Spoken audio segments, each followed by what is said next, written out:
பயிற்சி 4.3ல 11வது கணக்கு தீர்க்க. இப்ப கொடுத்துட்டாங்க அவங்களே ரெண்டு பக்கமும், இடது கை பக்கம் வலக்கை பக்கம். இது எழுதும் போது மட்டும், இது ரொம்ப முடியாத குழந்தைக்காக இந்த முறையை நான் சொல்லி தரேன், கவனி. நீ எழுதும் போது ஒரு சின்ன சேஞ்ச் பண்ணி எழுதுறாங்கன்னா உனக்கு பெருக்கிறது ஈஸி. இப்ப இங்க எழுதிருக்கோமா, இந்த அணியை என்ன பண்ணு, கொஞ்சம் இறக்கி எழுதுற மாதிரி எழுது. கவனி, 1 0. இப்ப இதுக்கு நேரா வர மாதிரி எழுதிருக்கேன், புரியுதா? இந்த நிறைக்கு நேரா இந்த முதல் நிறை வர மாதிரி எழுதுறேன், ரைட்டா? அடுத்தது என்னது, -2 -3. இதை அப்படியே வச்சிருக்கிறேன். ஈக்குவல் டு என்னது, 0. இப்ப இது அவனே கொடுத்துட்டான், அதனால வரிசையை பார்த்து பெருக்கணும்ன்றதுல ஈஸியா வரும். நல்லா கவனி. ஏன் இங்க எழுத சொன்னேன்ற ரகசியம் இப்ப தெரியும் பாரு. 7 ஃபார்ம் ஆகணும்னு சொல்லியிருக்கிறானா? இப்படி எழுதுனா இதுக்கு வருது, அடுத்ததுக்கு வரும்போது நீ கொஞ்சம் ஒரு மாதிரி கன்ஃபியூஸ் ஆகுது. கொஞ்சம் இறக்கி எழுதிட்டீங்கன்னா ஈஸியா இருக்கிற மாதிரி இருக்கும்.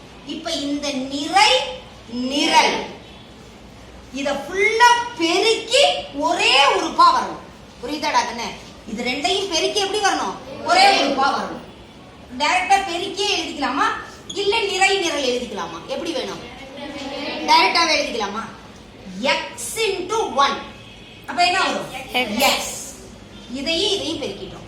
மறுபடியும் எந்த ரெண்டு எண்ணையும் பெருக்க போறோம், 1 பெருக்கல் -2. முதல்ல அப்ப குறியில பெருக்கிக்கணுமா, பிளஸ் இன்டு மைனஸ், ஓ 2. அப்ப நிறையும் நிரலையும் பெருக்கி கூட்டிட்டோம், ஒரு பொந்துச்சா. அடுத்த மறுபடி பாரு, நிறை நிரல் ரெண்டாவது நிரலுக்கு போயிடுச்சு. புரிஞ்சுதா புரியலையா? இது முடிஞ்சிருச்சு. அடுத்து இப்ப பெருக்கு, இதை மறைச்சு போய்ப்ப. x எதோட பெருக்கணும், 0. x into 0 0. அடுத்து 1 எதோட பெருக்கணும், -3 ஓட பெருக்கணும். டாக்கன அப்ப பிளஸ் இன்டு மைனஸ், ஓர் 3. முடிஞ்சு போச்சாடா? பெருக்கிட்டோமா இல்லையா? அடுத்து நல்லா கவனி, இந்த x5 அதான் சொன்னேன், இதுக்கு நேரா எழுது இந்த முதல் உறுப்பை, x5. கரெக்டா? இப்ப பாரு, அப்படியே வருதா வரலையான்னு, நிறை நிரல். அப்ப இது ஃபுல்லா என்னது, ஒரே உறுப்பு. நல்லா புரிஞ்சுக்கணும் இந்த இடத்துல, நிறை நிரல். இப்ப 0 -3. அப்ப இதை என்ன வச்சுக்கலாம் நம்ம, -3. ஏன்னா இன்னொரு ஸ்டெப்பா ஏன் செய்யணும், ரைட்டா? ரைட் இல்லையாடா கண்ணு? புரியுதா? இப்ப இத ஃபுல்லா என்ன பண்ணணும், நீ பெருக்கணும். இப்ப x -2 எதோட ராகன் பெருக்குவ, x ஓட. x -2 பெருக்கல் x. அடுத்தது மைனஸ் இன்டு பிளஸ். எவ்வளவு, மைனஸ் 3 5. இது ஒரே உறுப்பா வந்துச்சு, புரியுதா? நிறையையும் நிரலையும் பெருக்கி கூட்டுறோம், ரோவையும் காலத்தையும் மல்டிப்ளை பண்ணி ஆட் பண்ணிருக்கிறோம்.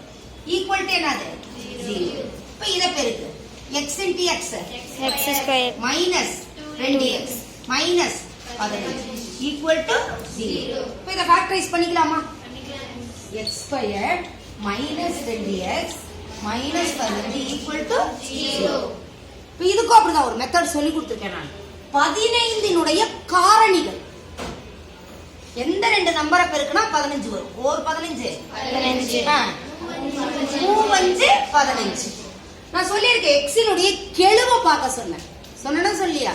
அப்ப என்ன, அது இதை விட எந்த நம்பர்லாம் பெருசா வந்திருக்கோ அந்த நம்பர் தேவை இல்லை, மொத்தம் அதை அடிச்சிரு, ரைட்டா? புரியுதா புரியலையா? இப்ப 15, ரைட்டா? 15 வேணாம், ரொம்ப பெருசா இருக்கு, அதுல இருந்து நம்ம எந்த இதையும் பண்ண போறது இல்லை. நல்ல கவனி. அடுத்தது இப்ப 5 3 1 3 நம்பர் இருக்குது, ரைட்டா? -2x. இப்ப 5யும் 3யும் கேட்கலாம், மிஸ் இது பெருசா இருக்கு 5, ஆனா 5யும் 3யும் ஆபரேட் பண்ணும்போது 2 வரதுக்கு பாசிபிலிட்டி இருக்குதா இல்லையா? இருக்கு மிஸ். பாரு 5, ரைட்டா? ரைட் இல்லையா? அடுத்து என்னது, 3. இங்க என்ன 2 வருது, -2. அப்ப பெரிய நம்பருக்கு மைனஸ், சின்ன நம்பருக்கு பிளஸ் வந்துருச்சா? புரியலையாடா? இப்ப என்னது, இங்க பெருக்கும் போது -15. இதையே கூட்டுனா என்ன வருது, -2. அப்ப நல்லா கவனிக்கணும், என்னது, ஆமாப்பா கழிச்சா, புரியுதா? கூட்டினால் அல்லது கழித்தால், புரியுதா? இப்ப x -5. அடுத்தது என்னது, x + 3 = 0. இது காரணிகள். ஆனா நமக்கு என்ன கொடுத்திருக்காங்க அவங்க, தீர்க்க. என்ன ஈக்குவல் டு 0 இருக்குதா?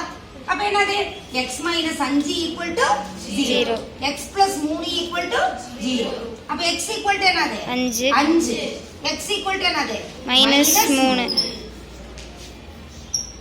புரிஞ்சுதா புரியலையாடா கண்ணு கரெக்ட்டா புரியுதா எல்லாருக்கும் புரியுதா புரியலையா அதனால நீ இந்த பெருக்கலுக்கு மட்டும் நான் 2-3 முறை சொல்லி கொடுத்துட்டேன் எப்படி நிறைய நிறையிலையும் பெருக்கணும் சொல்லி கொடுத்துட்டேனா இல்லையா இது இன்னொரு முறை அதனால இதையும் நீ பயன்படுத்திக்கலாம் a ஸ்கொயர் கணக்கு டிரான்ஸ்போஸ் கணக்குல வரதுக்கு தெரிஞ்சதுக்கு அதுக்கு கூட நீ என்ன பண்ணிக்கலாம் இந்த மாதிரி கொஞ்சம் கீழே இறக்கி எழுதி கூட தெரிஞ்சுக்கலாம் சரியாப்பா